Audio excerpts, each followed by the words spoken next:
Pak JK itu terkenal memang agak bermasalah tuh. Dalam hal cara pandang dia mengenai non-Islam. Ya. Saya pernah lihat sebuah video, walaupun ini belum menjadi bukti yang konklusif ya, bahwa dia pernah dulu di zaman dia, saya lupa apakah di saat dia masih menjadi mahasiswa atau menjadi tokoh masyarakat yang dipanuti oleh para mahasiswa, itu memang terlibat dalam rangkaian aksi yang menyebabkan terjadinya rangkaian pembakaran gereja di daerah Sulawesi Selatan di masa lalu ya. Saya lupa ke tahun 60-an 70-an. Nah, Pak JK belakangan membantah bahwa itu adalah sesuatu yang pembakaran itu karena dia gitu, bukan karena diperintah oleh dia. Tapi dia memang bicara dalam sebuah proses yang ujung-ujungnya terjadi pembakaran gereja. Nah, dia memang agak problematik nih orang ya, karena dia adalah tokoh Islam yang kadang-kadang ini tipe tokoh Islam yang kadang-kadang tuh membangun narasi tentang adanya pertarungan antara Islam dan Kristen gitu loh, antara Islam dan non-Islam, juga kepada Tionghoa ya. Dia agak-agak negatif tuh cara pandang dia mengenai keberagaman, terutama mengenai tadi Kristen, mengenai Tionghoa. Ini yang kita minta agar orang seperti Pak JK ya lebih negarawan lah, kan dia seringkali disebut negarawan kan. Iya. Nah, kalau dia yang negarawan aja justru mengatakan orang Kristen itu memang diperintahkan untuk membunuh orang Islam, atau sebaliknya orang Islam diperintahkan membunuh Kristen, itu kan bahaya. Benar. Bagaimana kalau orang betul-betul percaya akhirnya? Terhasut. Jadi kalau tiba-tiba ada yang pakai kalung salib terus bunuh gitu. Betul. Ngeri. Dan itu kan memang seperti kamu bilang, sejalan dengan apa yang kamu peroleh ketika kamu SMP dulu. Jadi ini real ada nih. Nah, makanya Pak JK justru seharusnya menjadi orang yang mengingatkan kelompok-kelompok yang konservatif radikal ini untuk jangan gitulah, kita adalah bagian dari umat manusia yang sama-sama ciptaan Tuhan kok. Abah, kenapa tidak satupun dari kalian yang mau membahas utang JK? Selama ini ternyata kita ini sedang diadu domba. Siapa biang keroknya? Ini manusia satu ini. Ternyata hutang dia itu sangat fantastis jumlahnya. Pantas saja kemarin dia itu begitu ngotot menekan pemerintah untuk mencabut subsidi BBM. Ya. Dan tiba-tiba dia ini nongol ya, ikut nimbrung masalah ijazah Pak Jokowi. Ya, dia sampai mengatakan kalau dia sudah mengeluarkan biaya cukup besar untuk masalah ijazah Pak Jokowi. Ya, dia tidak sadar ngomong seperti itu, berarti dia adalah bohir dari pasukan si Panci agar memperkeruh ya suasana atau situasi di Indonesia ini. Bahkan manusia satu ini, kata dia, ini bisa memprediksi Juli Agustus Indonesia ini bakal chaos. Ini adalah skenario dia untuk pengalihan isu tentang hutang dia agar tidak sampai tersentuh hukum. Pemerintah saat ini sedang mati-matian menyelamatkan uang rakyat. Tapi dia ya, ini sama saja uang rakyat. Dia ingin menilap uang rakyat. Wow. Kan bangsat. Mana ini anak-anak Abah? Kok kalian tidak ada yang mau membahas hutang JK? Jangan bilang ini adalah hoax ya. Ini fakta. Pantas saja dia ikut nimbrung ke sana kemari. Ternyata dia ini sedang ketakutan. Hutang dia jumlahnya cukup fantastis dan takut tersentuh oleh hukum. Ingat ya, kita jangan sampai terprovokasi oleh ocehan manusia satu ini nih. Ya. Betul. Dia bukan memikirkan rakyat, dia hanya memikirkan bisnis pribadinya, ya, kantong pribadinya. Uang rakyat jumlahnya, ya, yang diutang oleh dia ini cukup besar dan sangat fantastis 30 sekali. triliun, gila. Ya, buat kawan-kawan, gede banget. Apalagi terutama pendukung Pak Jokowi dan pendukung pemerintah, kita jangan sampai terprovokasi oleh ocehan atau bacotan manusia satu ini. Hati-hati, ya. Dia ingin sekali adanya perpecahan di Indonesia. Mencermati perkembangan terakhir, kasus ceramah Yusuf Kala yang telah dilaporkan ke polisi, dan setelah mendengar masukan, keterangan, penjelasan dari banyak pihak, saya Ferdinand Huta Hayan menyatakan sebagai berikut. 1. Kasus ceramah Yusuf Kala telah dimanfaatkan dan ditunggangi oleh kelompok politik tertentu untuk mengais dan memulung elektoral pada pemilu ke depan, dan juga telah digunakan sebagai pengalih isu dari kasus ijazah palsu yang tidak kunjung usai sampai saat ini dan tidak kunjung jelas nasib perkara ini seperti apa. Yang kedua, saya meminta dan menghimbau kepada siapapun yang sudah melaporkan Yusuf Kala maupun yang hendak melaporkan Yusuf Kala agar tidak membawa-bawa lembaga kekristenan dalam pelaporan, karena ini bukan konflik antara Kristen dengan Yusuf Kala dan juga bukan konflik antara Islam dengan Kristen. Membawa-bawa lembaga kekristenan berpotensi menaikkan eskalasi ketegangan antara Islam dan Kristen di negara ini dan berpotensi memicu konflik baru antara Islam dan Kristen. Saudara, berdirilah sebagai anak bangsa yang ingin merawat toleransi tanpa harus membawa-bawa lembaga-lembaga kekristenan. Kecuali Anda adalah kelompok-kelompok yang ingin menciptakan chaos, kekacauan antara Islam dan Kristen. Dan ketika itu terjadi, maka Anda adalah kelompok yang beruntung. Karena sudah tidak sabar berkuasa, maka itu mungkin Anda akan lakukan. Maka saya mengecam siapapun yang membawa-bawa lembaga kekristenan untuk melaporkan Yusuf Kala. Yang ketiga, saya menghimbau kepada siapapun kader-kader partai politik untuk tidak menggunakan isu ini menjadi isu pemecah belah antara Islam dan Kristen. Saya memperhatikan khususnya kader-kader PSI banyak yang menggoreng isu ini dan berupaya menarik-narik kelompok Islam dan Kristen ke dalam konflik ini. Dan ini akan berupaya menciptakan ketegangan. Saya meminta kepada siapapun kader PSI untuk tidak semakin mengaduk-aduk suasana demi kepentingan elektoral, demi kepentingan politik, dan demi kepentingan pengalihan isu.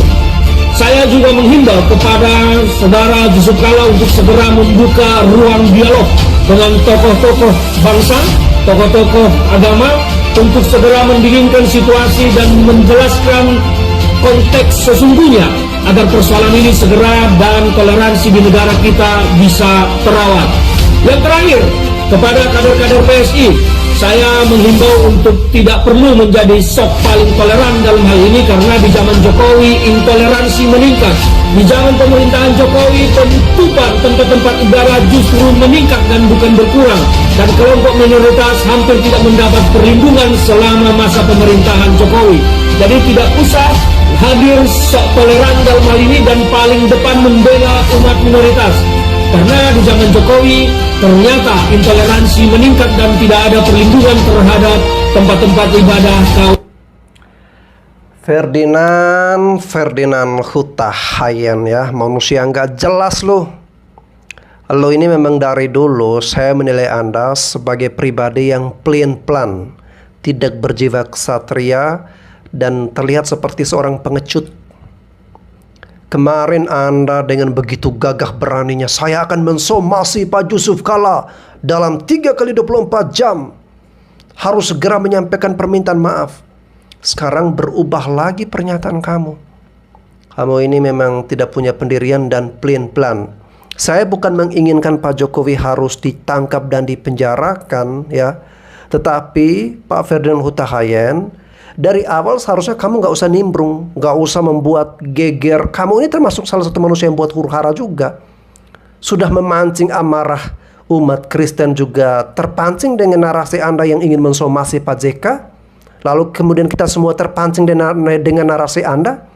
Dan kini berubah lagi pernyataan Anda. Kalau dari awal Anda diam saja, tidak mengatakan seperti itu, lalu kemudian menyampaikan narasi seperti ini, nggak menjadi masalah bagi kita semua. Tapi dari awal sudah lain, sekarang kau lain lagi. Kau ini memang pelin-pelan, gak jelas ya, sesuai dengan hidupmu juga yang gak jelas. Assalamualaikum warahmatullahi wabarakatuh. Selamat malam, salam sejahtera, menjua-jua ahoy. Oras, salam kebajikan.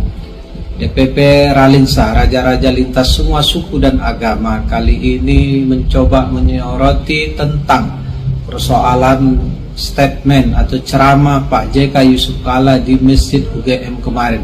Luar biasa, sangat viral dan akhirnya menuai kontroversi dan dianggap oleh sebagian umat beragama sebagai penistaan agama.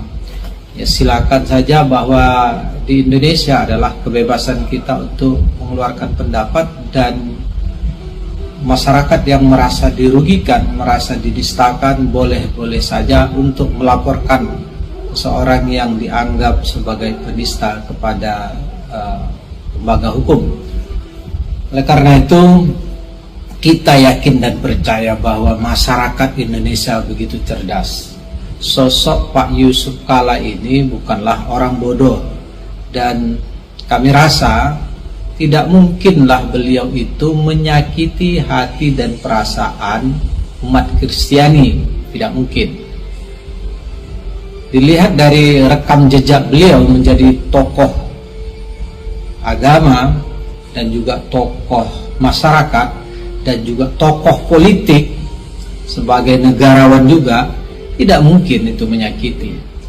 Dan kita tahu bahwa beliau itu ceramahnya di masjid kampus, dunia akademisi, dunia intelektual, dunia di mana kebebasan berpendapat itu sangat dibebaskan di dunia kampus. Dan ini menjadi sebuah kajian atau analisa teman-teman nanti yang mengadukan Yusuf Kalla ini, ketika kemungkinan ini bisakah menjadi sebuah kasus hukum yang menjerat beliau kepada meja hijau. Dan ini yang menurut pandangan kami kemungkinan itu sangat tipis, karena beliau itu berada di dunia kampus. Dan kita yakin dan percaya beliau itu tidak punya mainstream, tidak punya niat baik, niat jelek untuk menjatuhkan atau menistakan agama tertentu. Kita yakin dan percaya itu. Oleh karena itu momen ini banyak orang memanfaatkan, banyak orang tertentu mengambil ini ya karena beliau tokoh. Kalau kita mau melihat penista-penista agama, apalagi hari-hari di dunia TikTok, waduh, ampun kita ampun. Dari kelompok misalnya orang Islam melihat ada akun misalnya Edis TV, wah itu lebih ngeri. Ada namanya Mikana, itu lebih ngeri. Kalau kita nengoknya, aduh ngeri betul. Itu kalau kita bilang penista agama, mungkin bisalah itu. Mungkin dari umat Kristiani juga tidak senang misalnya kepada Jonathan, atau ada lagi yang banyaklah dari umat Kristiani yang nggak suka misalnya kepada tiktoker yang nuansanya mempertahankan Islam, mengedepankan Islam, ya itu juga mungkin dianggap penista agama. Ya itu kalau mau kita tuntut yang penista-penista agama itu, saya pikir itu lebih siap, lebih berani. Ya coba itu kita kita mau lihat jawaban-jawaban mereka, ya kan, lebih keren lagi deh. Kalau Pak Yusuf Kalla ini ya hanya sekedar ceramah, dan dia hanya menceritakan bahwa ada konflik, ya kan, konflik di Indonesia ini tentunya berawal katanya dari persoalan ketidakadilan. Akhirnya menjadi persoalan politik, kemudian menjadi konflik agama. Dan ketika konflik agama, dia misalnya seperti Poso, Ambon, dibawa menjadi konflik agama, ya susah selesainya katanya. Begitu. Ya itu yang menurut pandangan kami, dan kami DPP Ralinsa, raja-raja lintas semua suku dan agama, mari kita bersatu bersaudara, jangan gara-gara statement-statement orang bahwa nanti kita terjadi benturan-benturan. Kita yakin bahwa semuanya penganut umat beragama sudah cerdas dan tidak akan terprovokasi cuma karena statement-statement orang yang tidak sesuai dengan Pak Yusuf Kalla. Pak Yusuf Kalla lebih bagus tuh salah ngomong agama. Iya. Tuh salah ngomong agama lah, rusak. Gak cocok Pak Yusuf Kalla tuh ngomong agama. Yang namanya membunuh dan dibunuh itu bukan syahid, Pak, itu takdir. Menolong dan ditolong itu takdir. Ada yang ditolong, ada yang menolong, itu takdir, bukan syahid. Dan belum tentu juga pemikiran mereka itu sama seperti yang Bapak ucapkan. Belum tentu. Makanya Bapak lebih baik nggak usah lagi ngomong agama. Diam. Banyak-banyak istighfar, tobat. Itu lebih bagus, Pak. Bapak ngomongin tentang negara saja bersera, apalagi ngomong tentang agama. Tak usah lagi lah, Pak, tak usah. Lebih bagus kita tobat. Tobat, dan tua kan, tobat bagus. Betul. Apalagi urus-urusan negara diurusi, agama diurusin, diri sendiri urus, Pak. Jika dulunya Bapak Ahok dipenjara karena menista agama, bagaimana dengan Bapak JK? Apakah pemerintah menegakkan hukum adil bagi bangsa ini? buat sahabat-sahabatku Nasrani yang di luar sana, jangan membalas kejahatan dengan kejahatan. Walaupun Pak Yusuf Kala menista agama, kita maafin aja. Karena di negara kita ini nggak berlaku buat agama Kristen. Hukum di Indonesia kan berlaku untuk orang miskin aja. Tumpul ke atas, tajam ke bawah. Apalagi si orang Yusuf Kala nggak mungkin bisa masuk penjara. Banyak uangnya. Jadi berhenti bilang Yusuf Kala masuk penjara penistaan agama. Kita harus bisa maafin aja dia. Karena di Indonesia yang megang kuasa hanya yang berduit. Kalau kita yang orang miskin mana lah bisa. Lingkaran manusia-manusia Dajjal ini yang ingin menghancurkan pemerintahan yang sah. Kalian tahu itu si Dajjal. Dajjal ini adalah seorang yang pernah menjadi wakil presiden 2 kali. Si Dajjal ini, beliau menginginkan pemerintah ataupun Presiden Prabowo harus menaikkan harga BBM. Tujuannya apa? Ini kan kalau orang bawah yang tidak tahu, masyarakat yang pengetahuannya minim, mereka tidak tahu.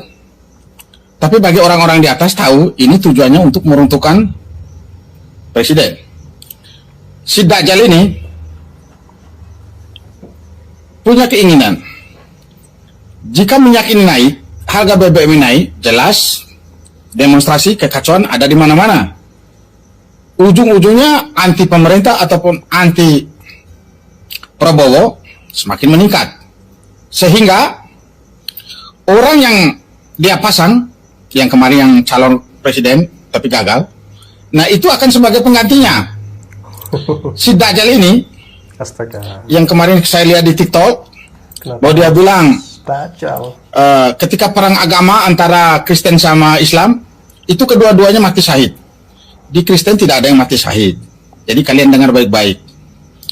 Justru ajaran Kristen ini adalah jika ada menampar pipi kiri kamu, kasih juga pipi kananmu. Kesihanilah musuhmu, itu yang ajaran Kristen.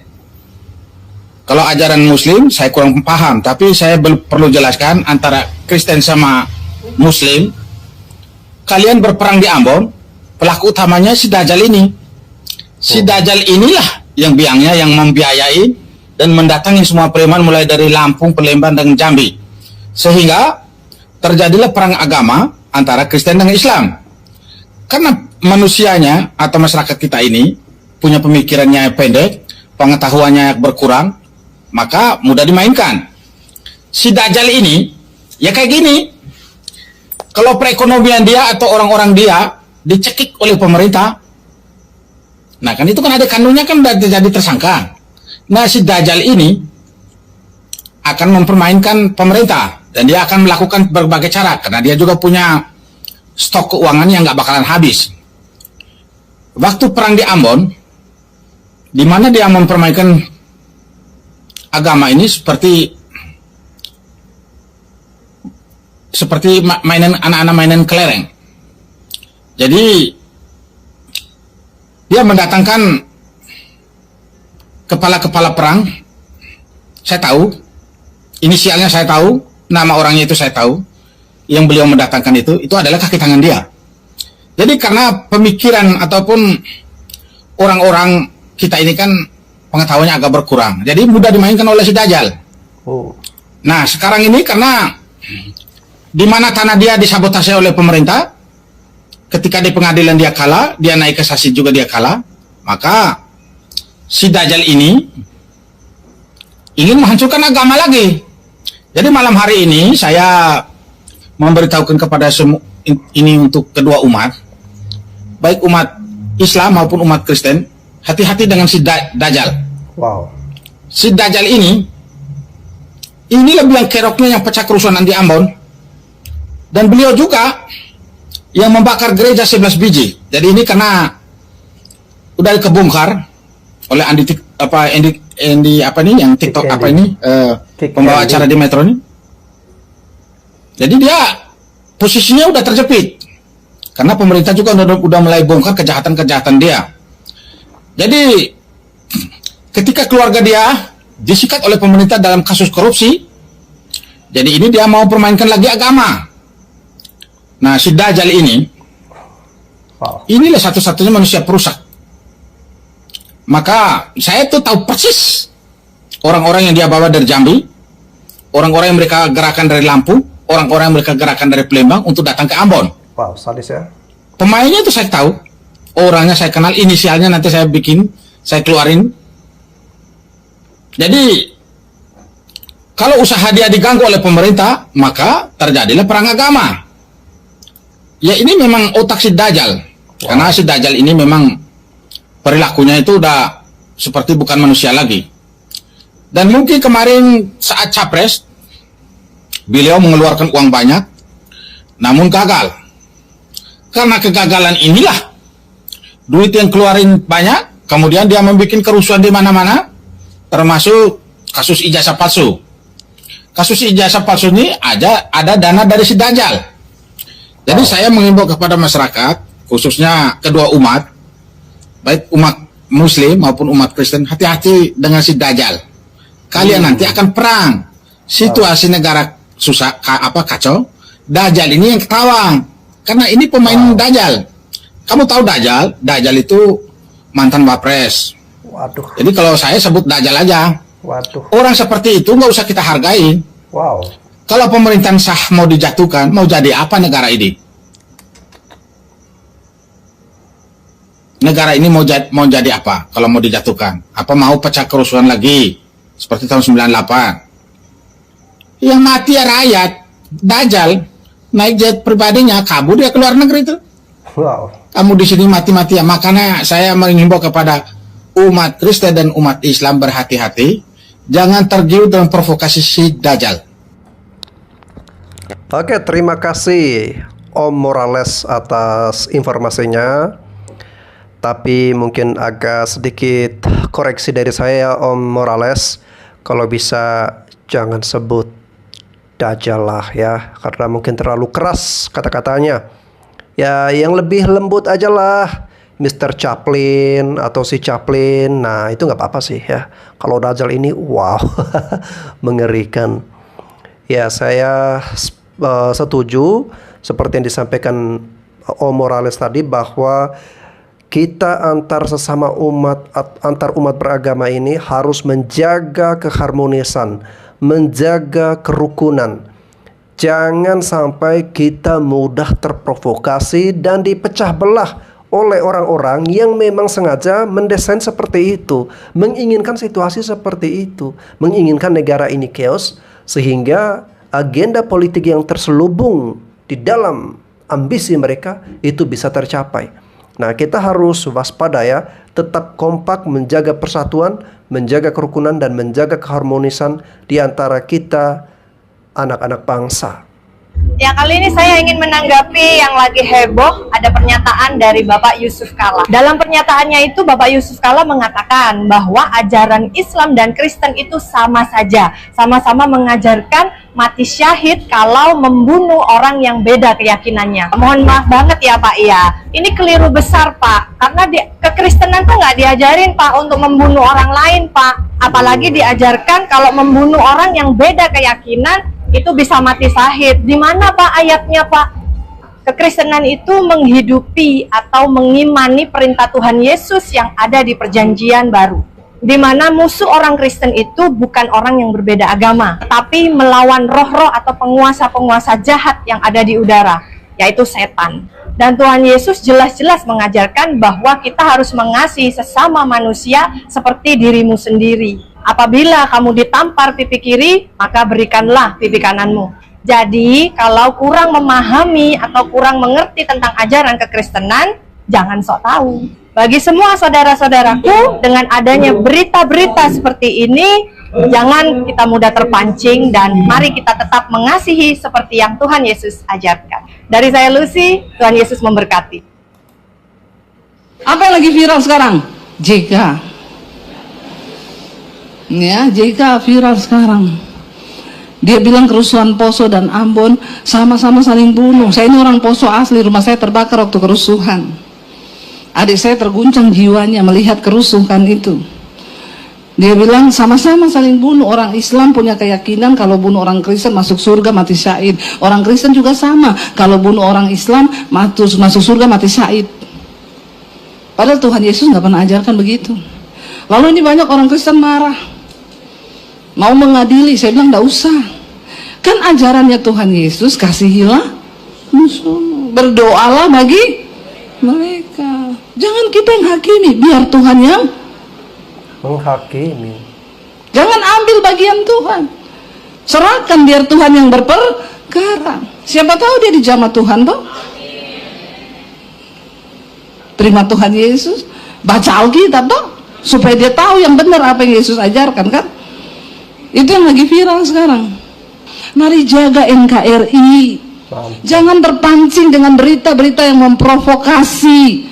Jangan terpancing dengan agenda-agenda yang ingin memecah belah bangsa. Sudah saatnya berdoa bagi pemerintah, amin. Karena pemerintah itu adalah wakil Allah, siapapun dia, doakan. Jangan terus ikut-ikut menjelekkan. Jangan tebar kutuk buat bangsa ini, tapi tebar doa, doa, dan doa. Ini banyak orang-orang yang ingin mengacaukan bangsa kita, saudara. Maka saya bilang jangan terpancing. Ya, yang lagi viral-viral terus marah, hakimi, adili. Ini salah satu strategi orang mau menghancurkan bangsa ini. Kita jadi pelaku firman aja. Saya bikin status, ampuni aja, ndak usah kita mau coba-coba dengan kekuatan kita. Ya tapi kan Bu, kita gini, balik ke firman. Tuhan bilang ampuni, doakan musuhmu. Tapi banyak orang yang nggak ngerti isi hati Tuhan. Mari kita bertobat, anak-anak muda bertobat. Oke, terima kasih untuk para pendeta dan juga kepada para pastor ya, para pemuka agama yang selalu membawa pesan-pesan perdamaian, membawa pesan-pesan yang menyejukkan, sehingga akhirnya hal-hal seperti ini tidak menimbulkan konflik yang lebih luas ya. Mari kita saling mengingatkan, saling menyadarkan satu sama lain untuk menjaga perdamaian. Yang seru nih, ngitungin utang mantan pejabat di Mandiri 16,38 triliun. Wow. Di BNI 7,1 triliun. Oke. Ya. Tambah lagi nih, di BRI 6,08 triliun. Wow. Wih, banyak banget, bos. Gila. Terakhir di BSI 766,5 miliar. Banyak sekali. Coba total kira-kira berapa? Tembus 30,33 triliun. Wow. Pantesan ngotot nih bapak satu ini minta BBM naik. Banyak ya. Teruntuk Bapak Yusuf Kala, apa salah Kristen Pak? Kenapa Bapak sangat membenci orang Kristen? Kenapa pernyataan Bapak berpidato seolah-olah agama Kristen ini ajarannya adalah agama untuk membunuh? Kenapa Bapak begitu bencinya melihat Kristen? Jadi saya mengimbau kepada masyarakat, khususnya kedua umat, baik umat Muslim maupun umat Kristen, hati-hati dengan si Dajjal. Kalian nanti akan perang. Situasi negara susah, kacau. Dajjal ini yang ketawa, karena ini pemain Dajjal. Kamu tahu Dajjal? Dajjal itu mantan wapres. Waduh. Jadi kalau saya sebut Dajjal aja. Waduh. Orang seperti itu nggak usah kita hargai. Wow. Kalau pemerintahan sah mau dijatuhkan, mau jadi apa negara ini? Maaf Pak, saya bahkan seluruh umat Kristen tidak setuju dengan pernyataan Bapak. Kami tidak diajarkan untuk mati syahid, tapi Tuhan kami mengajarkan untuk hidup dalam kasih. Kami diajarkan untuk mendoakan orang yang memusuhi dan bahkan menganiaya kami. Jadi intinya kami itu cinta kasih. Jangan pernah menghina ataupun menistakan agama orang lain. Kalian ingat kan kasus si Ahok dulu kan? Beritanya viral di Indonesia. Bahkan terjadi demo besar-besaran di Indonesia ini. Pakai jilid demonya. Jilid 1, jilid 2, jilid 3. Seluruh rakyat Indonesia ini yang beragama Muslim pada saat itu ngerasa tersakiti, yang ngerasa kecewa dengan ucapan beliau. Dan beliau itu dinyatakan bersalah dan menjalani hukuman penjara. Ya, sama ya. Apa yang dirasakan oleh agama lain ketika agamanya itu dihina akan sama sakitnya dengan agama kita yang dihina. Karena agama itu hubungan kita dengan Tuhan. Jadi ketika hubungan kita dengan Tuhan itu diganggu-gugat, dilecehkan ataupun dinistakan, nyawa sendiri pun bisa jadi taruhannya. Ya, jadi ini ada beberapa kasus juga terulang kembali ya tentang ucapan dari mantan wakil presiden kita yaitu Bapak Yusuf Kalla yang diduga telah menistakan agama Nasrani ya. Namun kebenarannya masih diselidiki oleh pihak yang berwajib. Ini banyak umat Nasrani itu yang merasa kecewa dengan ucapan beliau. Tapi kita sebagai rakyat Indonesia ya harus bijak melihat kasus ini, jangan terprovokasi dan jangan terlalu berlebihan dalam menanggapi kasus ini. Biarkan hukum yang berjalan. Jadi seandainya ada pihak-pihak agama Nasrani yang mempermasalahkan masalah ini, kita diam aja. Jangan ikut campur. Itu hak mereka untuk membela agama mereka. Ya, jadi mudah-mudahan aja masalah ini cepat selesai dan menjadi pembelajaran buat kita. Bahwasannya yang namanya agama itu adalah hak seseorang. Jadi jangan pernah mengganggu hak seseorang jika hak kita sendiri nggak mau diganggu, ya. Fitnah keji Yusuf Kalla. Katanya Kristen diajar membunuh agama lain dan itu disebut syahid. Saya mengatakan itu tuduhan fitnahan yang keji. Sebab di dalam kekristenan tidak pernah mengajarkan untuk membunuh, apalagi mereka yang berbeda iman atau kepercayaan. Jelas kekristenan mengajarkan kasih, mengajarkan pengampunan, bukan mengajarkan kebencian, dendam, bahkan membunuh. Ada banyak orang dengan mudah berkata, semua agama sama saja. Semuanya pernah mengajarkan kekerasan. Tapi pertanyaannya bukan apa yang dilakukan oleh orang beragama. Pertanyaan yang benar adalah apa sesungguhnya yang diajarkan oleh pendiri iman itu sendiri. Yesus tidak pernah membunuh siapapun. Yesus justru mati dibunuh di kayu salib. Dan lebih daripada itu, Yesus mati untuk orang-orang yang membunuhnya. Jelas tuduhan Pak Yusuf Kalla itu keliru besar.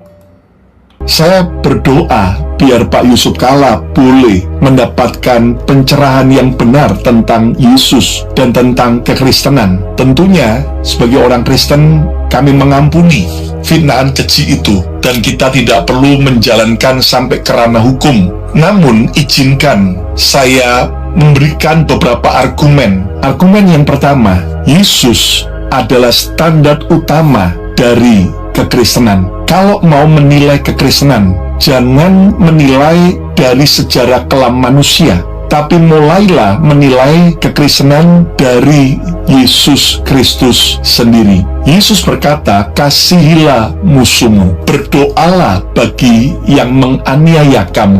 Dan ini bukan teori, inilah inti ajaran kekristenan. Bukan membunuh musuh, tetapi mengampuni musuh, bahkan rela mati untuk musuh. Kenapa JK akhir-akhir ini tuh menonjol banget ya? Mulai dari minta pemerintah naikin harga BBM, kemudian Juli sampai Agustus katanya chaos. Kemarin minta ijazah Jokowi yang asli ditunjukkan. Apa urusannya sih Pak? Jangan-jangan bener nih kata berita, ada kepentingan yang terganggu nih Bapak. Waduh, gimana menurut kalian? Coro TV ini membuat hoax yang luar biasa kepada Pak Haji Muhammad Yusuf Kalla. Ya. Pak JK itu menyampaikan sebuah ceramah sangat bagus pada hari Kamis tanggal 5 Maret 2026 di Masjid Universitas Gadjah Mada. Asli, UGM asli. Ya. Pada saat itu ada 4 pembicara. Yang pertama Profesor Blaine, itu adalah Menteri Dikti, itu tanggal 4. Pak Yusuf Kalla itu tanggal 5. Ya. Saya tahu pasti karena saya UGM asli. Saya kebetulan tanggal 6, jadi saya sudah itu juga ada di Masjid Raya Bintaro Jaya bersama dengan Kagama Tangsel. Kagama itu keluarga alumni Gadjah Mada. Nggak perlu ditanyakan Jokowi ada nggak? Ya nggak ada. Ya, namanya bukan alumni UGM asli kok datang. Tapi intinya berita ini kabar bohong. Ya. Orang namanya Ade Armando dan 2 cewek ini luar biasa parahnya. Cewek ini yang mengaku agama lain. Ya. Kemudian ketika dalam diskusi ditanya 10 perintah Tuhan apa ini? Lupa saya. Ada sudah jadi narasumber lupa. Ini beda tipis dengan tadi. Apa kuasa hukum yang nggak bawa intervensi, yang nggak bawa surat kuasa, itu parah ya. Jadi sekali lagi jangan percaya dengan hoax yang disampaikan oleh Coro TV ini ya. Dan ini diglorifikasi disebarkan oleh kelompok namanya Ceboker Nusantara. Ceboker Nusantara itu adalah kelompok di bawah Agri Fanani. Agri Fanani itu adalah orang namanya Thoyib Fanani. Nah ini Thoyib Fanani. Ini kelompok Ceboker Nusantara penyebar hoax nomor 1 di Indonesia. Dan sayangnya kemarin ulang tahun setahun ini di Solo dihadiri Jokowi. Jadi Jokowi menyetujui hoax ini. Udahlah Pak Roy, Anda ini kenapa sih selalu saja membuat keributan di negeri ini? Saya ingin bertanya kepada Pak Roy. Pak Roy, kamu kapan ya dipanggil Yang Maha Kuasa? Karena orang-orang seperti Bapak ini saya sampai muak loh lihat Bapak ini selalu saja membuat keonaran, kegaduhan. Lopar lapor, mempermasalahkan masalah-masalah yang gak penting. Kalau kamu memperjuangkan untuk kepentingan rakyat sih oke ya. Ada mungkin masyarakat yang tertindas, masyarakat yang dirugikan, kepentingan banyak orang. Ini hanya mau menyerang tokoh-tokoh tertentu, menyerang si ini, menyerang si itu. Aduh, Pak Roy, udahlah ya. Lembutkan hatimu, jadilah pembawa damai, bukan pembawa huru-hara, Pak Roy. Salam waras dari Australia. Saya sebagai orang Indonesia yang sampai detik ini, yang sampai saat ini masih berstatus sebagai warga negara Indonesia, masih membayar pajak di Indonesia, sangat mendukung Bapak Jokowi untuk tidak menunjukkan ijazahnya kepada para lawan-lawan politiknya. Terserah kalian mau nuduh saya atau mau ngata-ngatain saya sebagai ternak Mulyono, terserah. Ternak Mulyono itu pintar-pintar, smart-smart, dan cantik-cantik. Kenapa saya sangat tidak setuju kalau ijazah Pak Jokowi harus ditunjukkan ke publik? Ini kepentingan siapa? Kan kemarin sudah ditunjukkan kepada penegak hukum, sudah ditunjukkan kepada kepolisian. Lalu apa lagi yang berhak membuktikan apakah sebuah dokumen tersebut asli apa tidak? Kan sudah ada pihak-pihak yang berwenang membuktikan itu dan sudah dilewati prosesnya. Kenapa sekarang malah Bapak JK ikut-ikutan meminta Pak Jokowi segera menuntaskan polemik dengan cara menunjukkan ijazah? Lucu ini Pak JK ini ya, Pak Kumis ini ya, dulu mewakili Pak Jokowi sebagai presiden. Kenapa tidak protes? Kenapa tidak dulu-dulu ditanyakan apakah Pak Jokowi itu punya keaslian ijazah apa tidak? Bukan Pak Jokowi yang memulai polemik ini. Jadi kenapa nyuruh Pak Jokowi ini mengakhiri polemik? Yang memulailah yang harus mengakhiri. Kalau nanti ijazahnya sudah ditunjukkan, yakin nih polemik bakal selesai. Yakin nih bakal nggak ada lagi keributan-keributan mengenai Pak Jokowi. Dulu Pak Jokowi dan Pak Yusuf Kala ini ketika mencalonkan diri menjadi calon presiden dan calon wakil presiden kan melewati seleksi-seleksi dan tahapan-tahapan dari tahapan administrasi dan kelayakan. Lalu apakah orang-orang yang melakukan seleksi itu, contoh KPU itu tidak diakui kapasitasnya dalam memeriksa segala macam keaslian itu? Kenapa sekarang diributkan? Kenapa setelah selesai menjabat 10 tahun diributkan? Kalau kalian semua menuntut harus ditunjukkan ijazah Pak Jokowi, bagaimana dengan presiden-presiden sebelumnya? Apakah presiden-presiden sebelumnya punya ijazah? Punya ijazah asli? Pernah kalian lihat juga keaslian ijazah itu? Kenapa Pak Jokowi? Apa istimewanya Pak Jokowi ini? Kalau dugaanku ya, mungkin ya orang-orang yang membuat keributan, yang membuat segala macam keresahan di masyarakat ini, keonaran di masyarakat ini dengan suara-suara yang mengatakan ijazah Pak Jokowi itu palsu, adalah orang-orang yang dendam, yang sakit hati, yang ketika masa jabatannya Pak Jokowi mereka kekurangan cuan, mereka kekurangan uang masuk, mereka kekurangan proyek. Kenapa ya? Karena Pak Jokowi kan sangat tegas. Pada waktu itu nggak bisa macam-macam kan ketika zaman pemerintah Pak Jokowi. Jadi sekarang setelah selesai menjabat seperti balas dendam. Ini menurut analisa aku itu karena apa ya?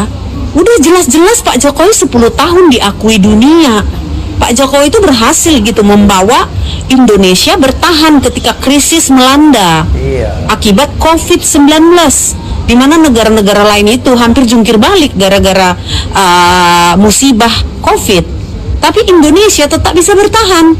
Jadi untuk kalian semua yang nuntut ijazahnya Pak Jokowi harus ditunjukkan, suruh juga semua mantan-mantan presiden yang dulu harus menunjukkan ijazah aslinya. Iya, kenapanya Pak Jokowi? Termasuk ijazahnya Pak Soekarno, termasuk ijazahnya Pak Soeharto, terus ijazahnya Ibu Megawati, Gus Dur, semua minta. Jangan. Iyalah, kalau mau adil ya semua mantan-mantan presiden diminta ijazah, tunjukkan ijazah asli.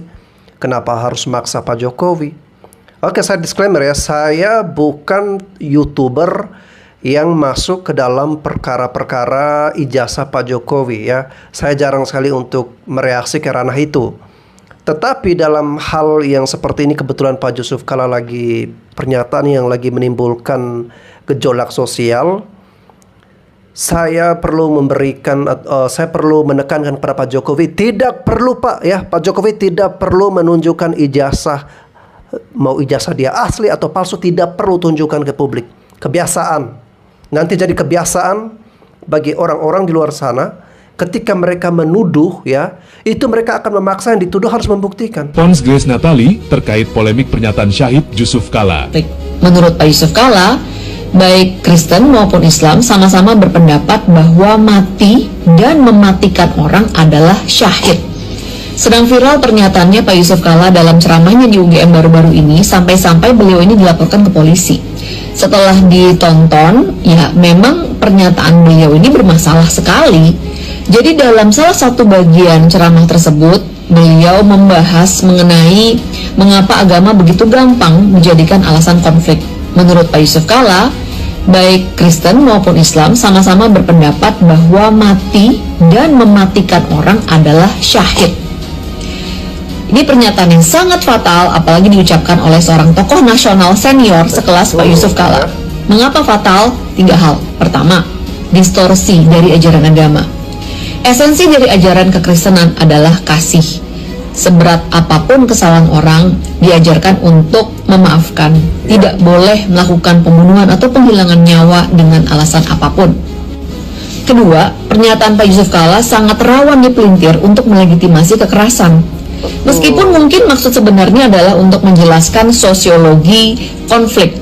Tetapi di era digital seperti saat ini, begitu mudah video itu dipotong, diedit, dan digunakan oleh pihak ekstrim untuk membenarkan radikalisme. Ketiga, pernyataan Pak JK ini bisa memicu ketegangan antar umat beragama dan polarisasi di ruang publik. Oleh karenanya, tolong Pak Yusuf Kalla untuk mencabut pernyataan tersebut, buat permintaan maaf dan klarifikasi ke depan publik. Sebagai seorang tokoh nasional yang sudah sangat senior, seharusnya Pak Yusuf Kalla sadar bahwa pernyataan Bapak itu memiliki otoritas yang lebih tinggi dibandingkan dengan opini orang biasa. Bapak Yusuf Kalla ini sudah menista agama Kristen dan ini memicu perdebatan di Indonesia antara umat beragama. Sebagai Bapak, sebagai tokoh dari bangsa ini, seharusnya Bapak memberikan pidato yang lebih baik lagi dan tidak menyinggung tentang agama. Ya, jadi saya jelaskan bahwa ajaran Kristen itu adalah ajaran yang mengasihi. Tidak ada ajaran Kristen untuk membunuh. Tidak ada ajaran Kristen itu mati syahid masuk surga. Ajaran Kristen itu jika kamu ditampar sebelah kanan, berikan sebelah kiri. Dan ajaran Kristen itu adalah mengasihi musuhnya, mengasihi orang yang membenci dia. Jadi Bapak Wakil Presiden kita ini, Bapak Yusuf Kalla, sudah salah memberikan ceramah tentang Kristen.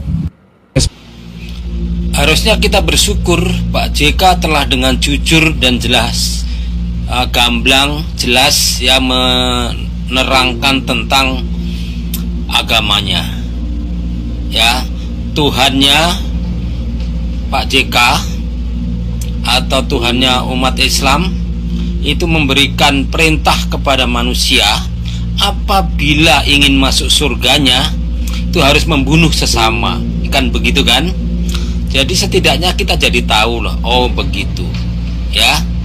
Dan kita juga bisa mikir, kita belajar gitu loh, oh begitu gitu. Jadi nggak diragukan lagi, karena itu Pak Ustadz Abu Janda juga sudah menjelaskan memang benar begitu. Ada ayat-ayat yang diyakini oleh Pak JK, tertulis semuanya benar bahwa harus membunuh sesama atau membunuh orang kafir untuk mendapat surganya. Nah, cuma kadang-kadang kita berpikir Tuhan itu kan katanya maha kasih dan maha penyayang, maha kuasa dan sebagainya. Ketika Tuhan itu menciptakan manusia disertai dengan free will atau kehendak bebas. Nah, kita harus berpikir bahwa kehendak daripada manusia itu mestinya cenderung untuk berbuat baik.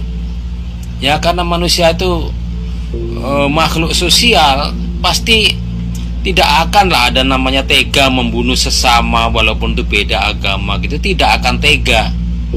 Jadi kita berpikir bahwa Tuhan telah merampas kembali itu free will, itu hak kebebasan tuh. Ketika manusia ingin baik malah dipaksa untuk jadi pembunuh karena ancamannya neraka. Berarti kalau kamu tidak membunuh orang kafir, tidak membunuh sesama, kamu neraka. Nah, artinya itu kan kehendak bebasnya yang diberikan oleh Tuhan itu dicabut kembali sama Tuhan, dirampas kembali.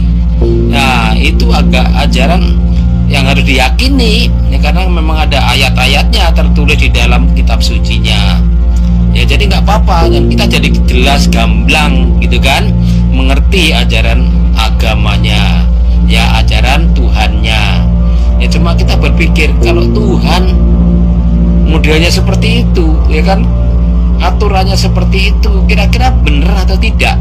Tuhan yang benar atau tidak? Jadi orang-orang yang udah terlanjur mu'alaf ya mudah-mudahan mikir. Nah, yang belum mu'alaf ya jadi lebih mikir lagi 1000 kali. Bener nggak kalau begitu? Nah, itu tentang ajaran agamanya Pak JK ya. Ya, jadi kita bersyukurlah kita jadi tahu gitu. Jelas gamblang ya, begitu. Kalau tentang ajaran Kristen ya semua sudah tahu lah, itu sudah sangat bertolak belakang dengan apa yang dinarasikan Pak JK lah. Ya semua tahu. Pak Prabowo aja ngerti kok. Tampar pipi kiri, kasih pipi kanan. Itu kan ajaran Tuhan Yesus. Nah, Pak Prabowo juga sudah menarasikan begitu. Itu presiden. Jadi itu nggak perlu dipikir kalau yang itu. Yang perlu kita pikir adalah penjelasan tentang Tuhannya Pak JK dan ajaran agamanya. Itu pencerahan yang cukup bagus dan cukup jujur dan ya mencerahkan kita. Jokowi memperlihatkan ijazahnya kan yang asli, saya yakin itu. Itu aja supaya ini habis waktu kita. Biaya ongkos yang mahal dan terjadi perpecahan di masyarakat. Pak, izin ya Pak ya, saya coba berkomentar dan menanggapi tentang pernyataan Bapak atau pemikiran Bapak yang seperti di video tadi. Saya ingin menanggapi dengan serius ya Pak ya. Jadi begini ya Pak Kala ya, saya ini adalah orang yang waktu itu mendukung Bapak waktu berpasangan dengan Bapak Jokowi 2014 Pak.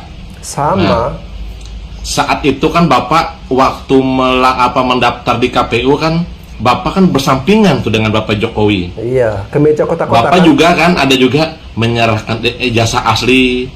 Nah, ini loh ijazah asli saya di KPU kan, disaksikan para wartawan, para jurnalis, dilihat banyak orang kan Pak. Ada kok videonya waktu Bapak mendaftar itu. Karena saya pendukung Bapak Iya, di betul 2014 juga, ya. dengan berpasangan dengan Bapak Jokowi. Ini loh ijazah asli, ini fotokopinya yang berlegalisir. Nah, kan begitu Pak, cara mendaftar kan begitu Pak. Nggak ada menyerahkan fotokopi doang, pasti diperlihatkan ijazah aslinya, ini legalisirnya, kan begitu. Bapak itu kan sebagai seorang mantan pejabat publik, nah, seorang pengusaha juga.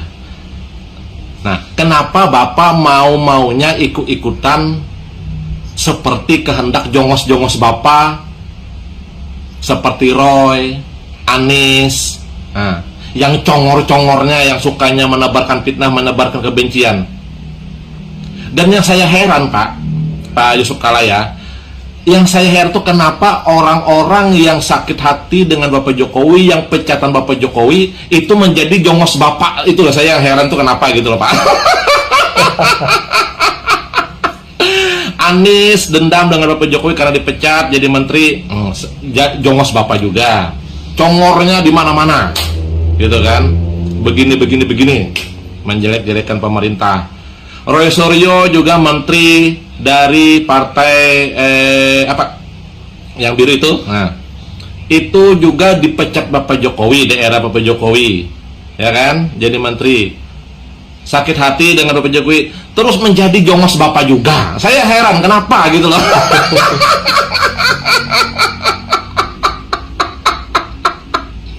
Saya heran kenapa orang-orang yang dipecat Bapak Jokowi, yang sakit hati dengan Bapak Jokowi, yang balas dendam dengan Bapak Jokowi itu menjadi jongos Bapak gitu loh. Akhirnya congornya di mana-mana Pak, ndak karuan Pak. Memang busuk hatinya. Saya heran begitu loh Pak. Nah, seharusnya Bapak itu mantan pejabat publik yang dulu berdampingan dengan Bapak Jokowi, harusnya Bapak itu harusnya bersikap netral Pak. Iya. Saya berharap Bapak Jokowi itu tetap lanjut di pengadilan, karena langkahnya itu tepat untuk menegakkan keadilan, kebenaran di pengadilan melalui jalur hukum. Harusnya Bapak ngomong begitu. Nggak perlu Bapak, harusnya Jokowi tinggal perlihatkan aja lah ini. Kan sudah diperlihatkan Pak, waktu di Polda Metro Jaya sudah diperlihatkan saat gelar perkara diperlihatkan. Jongos Bapak itu yang Roy Suryo itu congornya tetap ngomong Pak. Kalau ibaratkan tuh tidak asli katanya.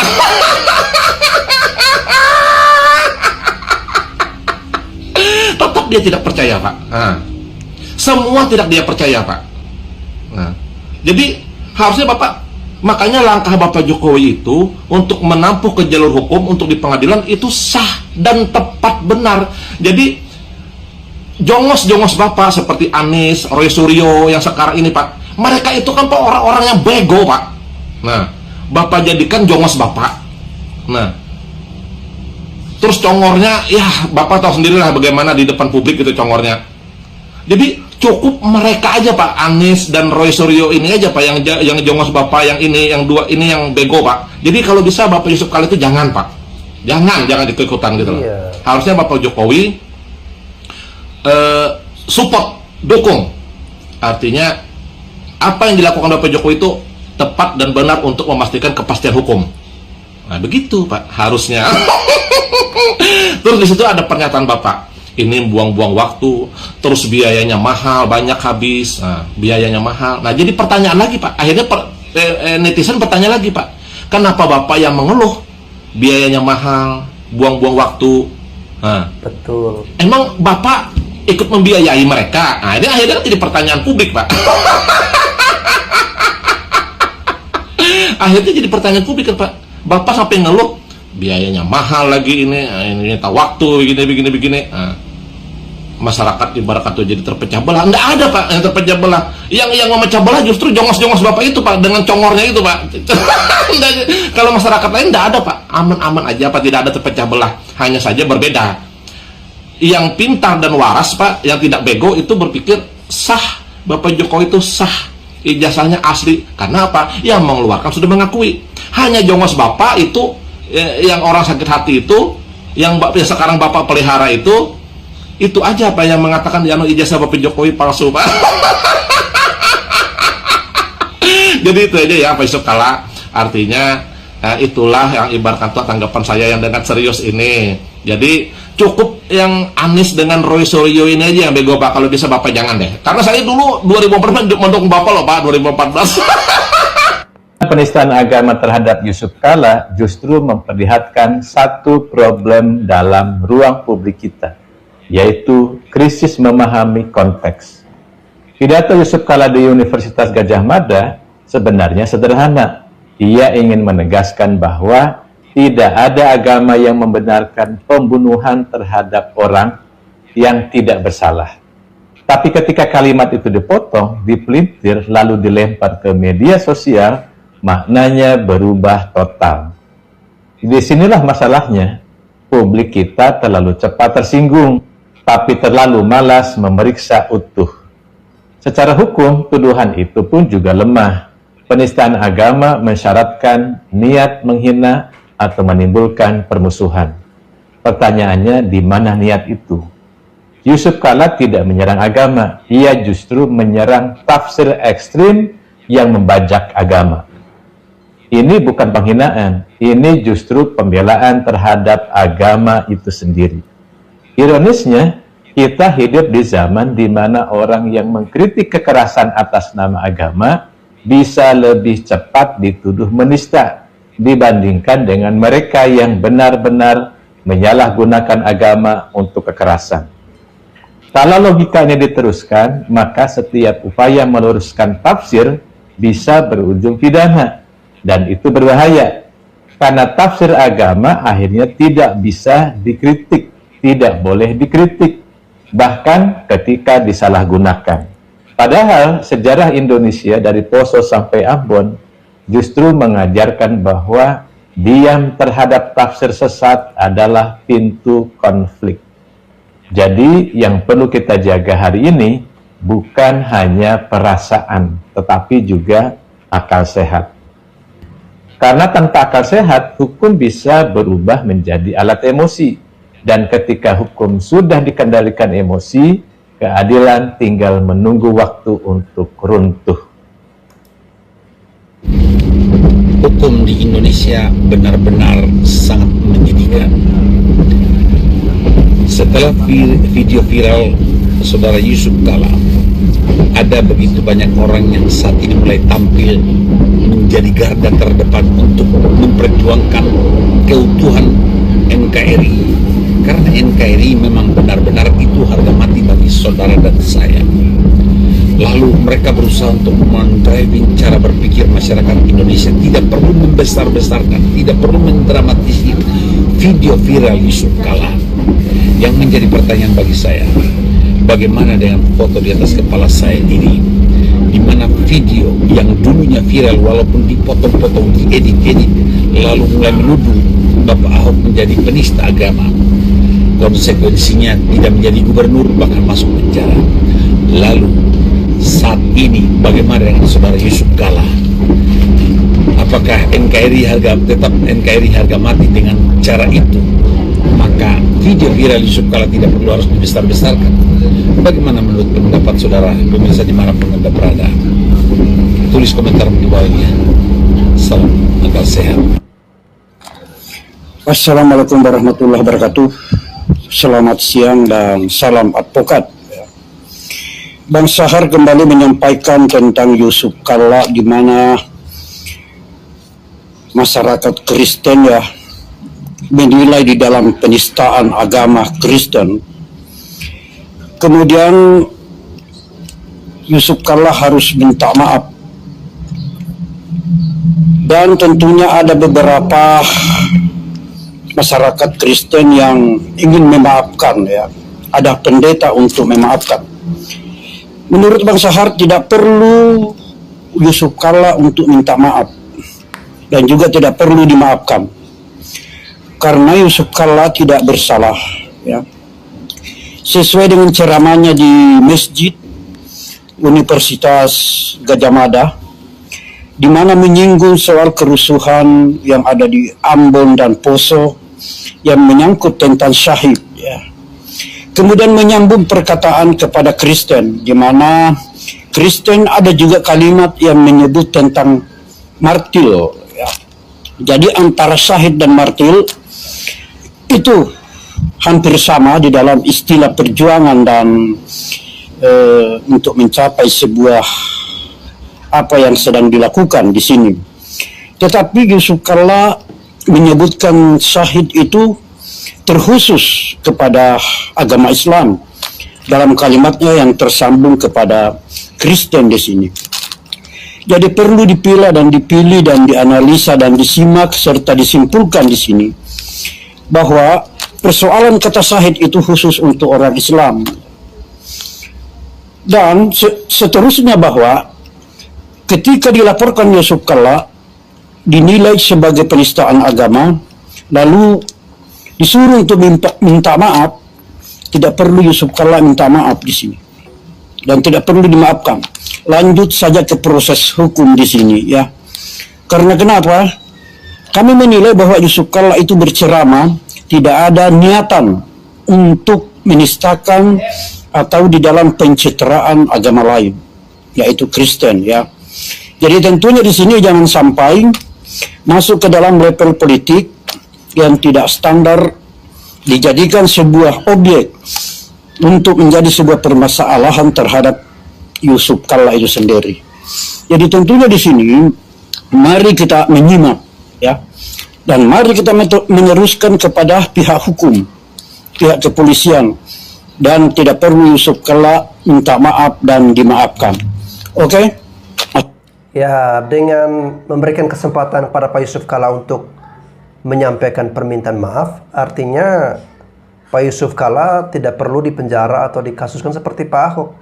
Tapi kalau Anda ingin Pak Yusuf Kalla ini harus dibawa ke meja pengadilan, harus diproses hukum, ya silakan ya, itu malah dengan senang hati lagi. Kristen tidak mengenal mati syahid, tapi Kristen mengenal mati martir. Mati martir itu mati memperjuangkan iman kami, kepercayaan kami, dihina karena percaya kepada Yesus Kristus.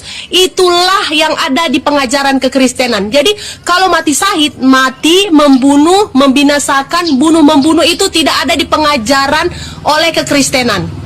Semoga kasus Bapak Yusuf Kalla ini menjadi pelajaran bagi kita di Indonesia ya, supaya kita berhati-hati untuk berbicara. Karena kita di Indonesia ini banyak suku, banyak agama ya. Jadi buat para pemerintah yang memimpin, pejabat-pejabat tinggi, tolong ucapan kalian harus menjaga. Ini adalah hari ke-12 Yusuf Kalla nggak bisa tidur nyenyak. Nah, beberapa hari ini dia nggak bisa tidur gara-gara ulahnya sendiri. Mengatakan bahwasanya umat Kristen kalau membunuh umat beragama lain itu baginya mati syahid. Apa hukuman yang paling tepat untuk orang yang intoleran? Yang pertama dibuang ke kutub utara, yang kedua masukkan ke dalam lubang buaya, dan yang ketiga ya diasingkan di sebuah pulau terpencil. Nggak ada makanan, nggak ada minuman, nggak ada perkelapa, nggak ada wifi. Komentar dulu, tolong dulu komentar. Pernyataan Yusuf Kalla pada saat ceramah di Masjid Kampus Universitas Gadjah Mada yang mengatakan bahwa baik Islam maupun Kristen menganggap bahwa membunuh seseorang manusia atau atas nama perbedaan agama sebagai jalan menuju kemuliaan atau syahid. Tentu ini mengusik hati nurani. Kenapa agama gampang iswaskan orang atau mati atau mematikan?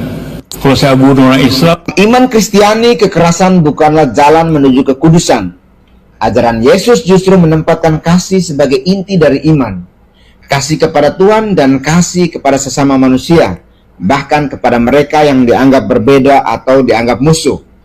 Karena itu, ketika agama dipakai untuk membenarkan tindakan menghilangkan nyawa, banyak umat Kristiani melihat hal ini sebagai penyimpangan dari nilai inti iman itu sendiri. Bagi pengikut Kristus, kesetiaan pada iman bukan diukur dari seberapa keras seorang melawan yang berbeda, tetapi dari seberapa besar ia mampu mengasihi, mengampuni, dan menghadirkan damai di tengah perbedaan.